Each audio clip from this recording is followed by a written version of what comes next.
Les frondeurs du Parti socialiste peuvent-ils bloquer le gouvernement ? Ils ne comptent pas voter en l'état le projet de loi de financement rectificatif de la sécurité sociale. Moi, je pense que c'est le début de quelque chose. Oui, l'épisode des frondeurs est passionnant politiquement, au-delà du fait que l'enjeu est évidemment capital, puisque c'est effectivement le pacte de responsabilité dans toutes ces turpitudes et ces défauts qui est contesté et critiqué par les députés socialistes dits frondeurs.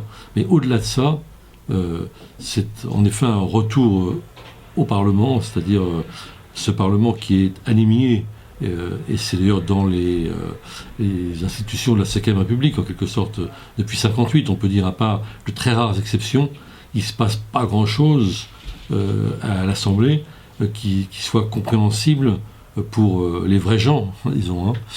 Et là, vraiment, nos concitoyens sont concernés par ce débat. C'est-à-dire qu'il y a une sorte de passerelle entre la rue et l'hémicycle qui est assez rare dans notre vie politique, où on avait pris l'habitude d'avoir le parti de gouvernement, alors que ce soit autrefois le RPR, l'UMP et maintenant le PS, c'est le parti Godillot, comme on dit, c'est-à-dire un parti qui vote comme un seul homme ou comme une seule femme, je ne sais pas, et qui est archi-discipliné aux ordres et qui ne conteste jamais. Ce qui fait qu'on connaît les votes à l'avance, grosso modo, sauf quand il y a des défections accidentelles, et puis on vote un peu après, etc.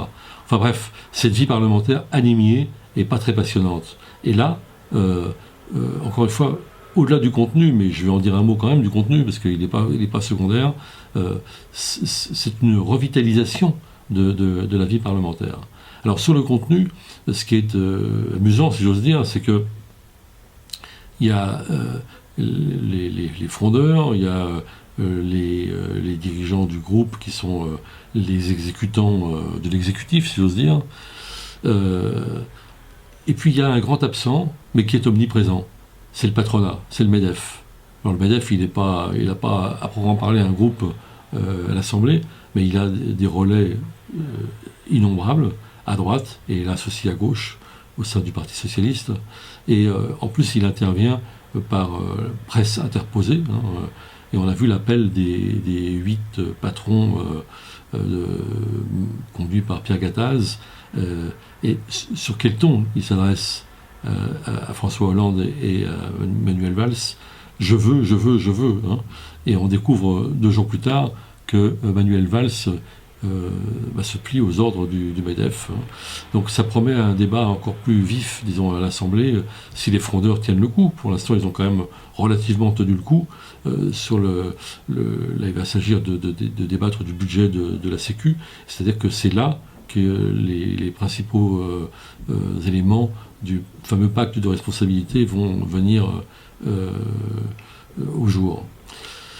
Alors, par ailleurs, dans le journal cette semaine, on traite un tout autre sujet, mais étant tellement éloigné de la question politique, c'est les intermittents, et c'est le sort du Festival d'Avignon. Bon, il y a une évolution, il semble que le Festival d'Avignon ait lieu, mais que les intermittents s'y manifestent sous des diverses formes. Alors c'est intéressant parce que il n'y a pas beaucoup de conflits sociaux actuellement en France, mais celui-là, qui est minoritaire, parce que c'est évidemment une population, les intermittents, qui sont minoritaires, est très fortement symbolique de l'époque. On essaye de casser les reins, en somme, à ces artistes, à ces techniciens, à ces comédiens, etc. C'est-à-dire, en fait, casser les reins à la culture. Et c'est, venant d'un gouvernement de gauche, quelque chose de particulièrement désastreux et décevant. Et donc, Politis, évidemment, depuis le début, soutient et est engagé dans cette bataille en faveur des intermittents. Et c'est un des débats, finalement, qui va venir à l'ordre du jour à l'Assemblée aussi.